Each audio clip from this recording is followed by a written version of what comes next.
There we go. Hey guys, Ginger Lewman here. This is a different sort of spot from where I usually am when I'm sharing and talking. I'm not going to lie to you. Just came literally, 15 minutes ago.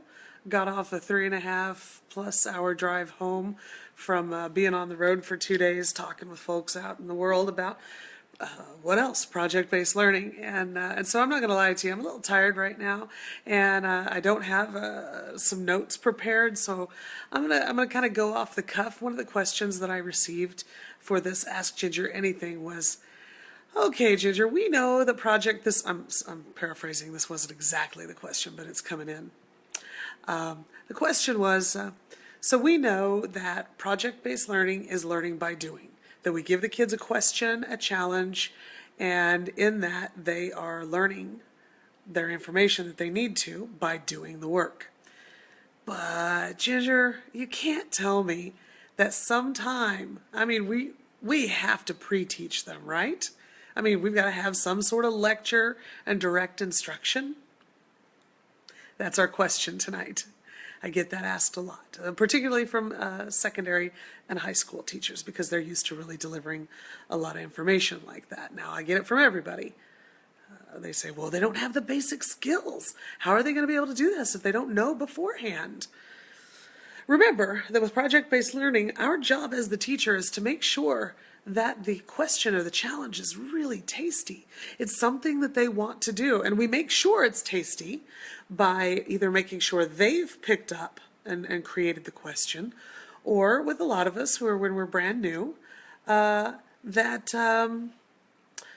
it's something so tasty that they say, I've got to get in and know this. And so if they want to know, they're going to want to dig in. Now, there may be times, I'm not going to lie to you, there may be times where the information is obscure or it's so detailed that we really need them to know this. We still want to resist as much as possible the urge to front load and to tell them. And what we do as clever teachers is we say, well, this might be easy, and we help them figure out what it is they need to know. But there still may be times where they have to ask, well, but I don't know how to do that. Once they have asked or come to the recognition that they don't know that information, for instance, sometimes my kids don't know how to do ratios or fractions or that sort of work that I need them to do in order to do the engineering piece of something they're needing to build. And I say, gosh, if we knew how to do this, well, we don't know how. And there may not be a place for us to look it up handily. So I'll say, all right, here's the deal.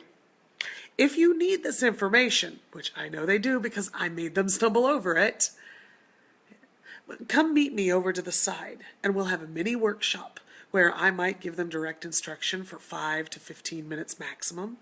Just some really tough stuff. And sometimes it's, hey, send one person from your group and then they can come back and help the rest of them.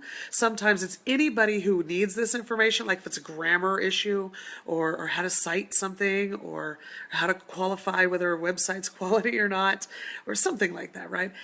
If you need this. And oh, by the way, Jenny, why don't you come over here too? I love you. I think you might want this. No, come on. We can tell kids to come over to this. And sometimes we might just say, what? None of you know how to do this? Shock, shock. Okay, well, listen, I'll tell you, but you got to if you want. And they're going to say, because it's in their way. Not knowing the lack of information on their part is getting in the way of them solving the problem or finding the answer, the solution to something they need to have done. And so they're going to say, yes, please tell us this information. Got them hooked in the gills, right? So then I'll tell everybody and we'll do a quick little, I teach them, and as short as I possibly can and get out. If I can give them a video, so much the better. But sometimes I do need to do some direct instruction. And the gurus of the world will say, no. I live in the reality. Sometimes we have to, and it's okay. Try to do it as little as possible, because truly kids can learn things without being told all the time what to, when to, how to. But my number one job is to make it tasty to where they want to know and then encourage them to ask me for it. Too many times a kid will say, but I'm confused. And that's it. And we swoop in and say, well, if you did it this way, that kid did not ask a question. That kid made a statement. I'm confused. I understand. What are you confused about? Where are you confused? Do you want to ask me a question? Because I'm not just going to answer something I think you're asking me. In other words, we're asking our kids to learn how to ask for help, to learn to formulate questions, because y'all know in the world when things are going wrong, you can't figure out how to fix them until you know how to figure out what's wrong. The skill is learning how to ask smart questions. And that's what we're helping kids practice. So that's tonight. I'm done with this. Do we need to front load? Do we need to pre-teach? No.